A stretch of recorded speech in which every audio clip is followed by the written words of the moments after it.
उदाहरण अभ्यासले, कर्मणी प्रयोगाचे उदाहरण अभ्यासले आणि आता आपल्याला भावे प्रयोगाचे उदाहरण अभ्यासायचे आहे.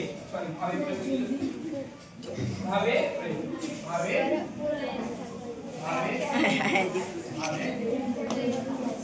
तर बघा, भावे प्रयोग बोलायचे नाही आपल्याला कोणी. भावे प्रयोग बघा, आपलं वाक्य काय आहे? भैरूने बैलाला बांधले. भैरूने बैलाला बांधले, बरोबर. आता या वाक्यामध्ये कोण सांगते मला कर्ता कोणता आहे? कर्ता कोणता आहे? हा, सांग तू सांग. भैरूने काय आहे? कर्ता. Very good. भैरूने काय आहे? कर्ता. कर्म कोणता आहे? कर्म कोण सांगते? सांग तू सांग. कर्म कोणता आहे याच्यातलं? भैरूने बैलाला बांधले. बैलाला, अगदी बरोबर. आणि क्रियापद कोणता आहे? कोण सांगते? हा, तू सांग. बांधले हे काय आहे? क्रियापद. काय आहे? क्रियापद. कर्ता भैरूने, कर्म बैलाला आणि क्रियापद आहे बांधले. आता आपलं मूळ वाक्य आहे भैरूने बैलाला बांधले. आता काय करू आपण? कर्त्याच्या लिंग वचन पुरुषाप्रमाणे क्रियापद बदलते का ते बघू. आणि कर्मणीमध्ये काय करतो?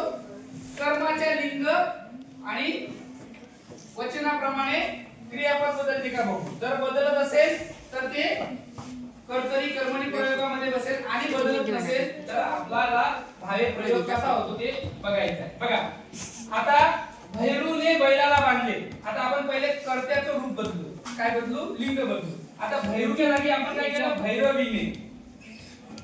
हे पुल्लिंगी होतं, हे स्त्रीलिंगी केलं.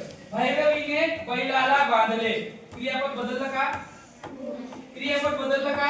नाही. आपण कर्त्याचं लिंग बदलवलं तर क्रियापद बदललं का? इथं पण बांधले आहे, इथं पण बांधले. आता आपण कर्त्याच्या वचन बदलून पाहू. भैरू एक होता, आता सर्वांनी बैलाला बांधले. सर्वांनी आपण भैरूच्या जागी सर्वांनी घेतलं तर क्रियापद काय आलं? बांधले झालं. क्रियापद बदललं का? नाही. आता आपण काय करू? पुरुष बदलून पाहू. दोघांनी, भैरूनेच्या जागी काय घेतलं? दोघांनी बैलाला बांधले. क्रियापद बदललं का?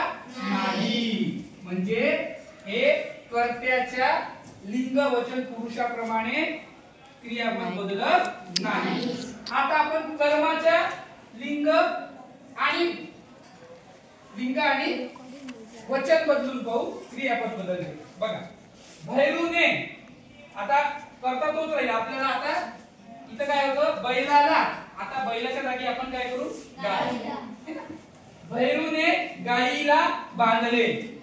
आता कर्म बदलवलं, बैलाच्या जागी गाय घेतली तर क्रियापद बदललं का? नाही. म्हणजे कर्माचा लिंग बदलून पाहिलं तरी बदल क्रियापदामध्ये झाला नाही. आता आपण बघू, इथं काय होतं? बैलाला. आता वचन बदलू. बैलांना. इथं एक होतं ना बैल, आता इथं बैलांना. भैरूने बैलांना बांधले. क्रियापद बदललं का? नाही. हा, म्हणजेच काय? तर कर्त्याच्या लिंग वचन पुरुषाप्रमाणे क्रियापद बदलून बघितलं, बदललं नाही.